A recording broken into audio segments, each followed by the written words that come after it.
Vote మనకు రాజ్యాంగం ఇచ్చిన హక్కు. ఖచ్చితంగా మీరు ఓటెయ్యాలి.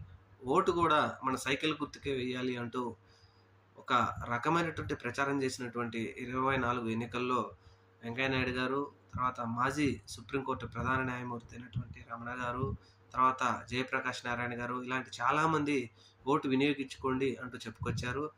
మంచిదే, జనాలందరూ ఓటు వినియోగించుకున్నారు. వారు ఒకరిని ఎన్నుకున్నారు. వారు సీఎం అయ్యారు, ప్రధానమంత్రులయ్యారు.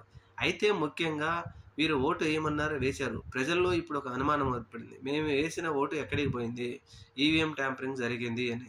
మరి మీరు చెప్పినట్టుగా ప్రజలు ఓటేశారు, గెలిపించారు. కానీ ఇప్పుడు వారి ఓటు వారు వేసిన వారికి పడలేదని చెప్పి గళమెత్తుతా ఉంటే, ఒక్కరు కాకపోతే ఒక్కరైనా మేధావులందరూ మాట్లాడట్లేదు. ఈవీఎం ట్యాంపరింగ్ ఎక్కడ జరిగింది? ఇది నిరూపించాలి.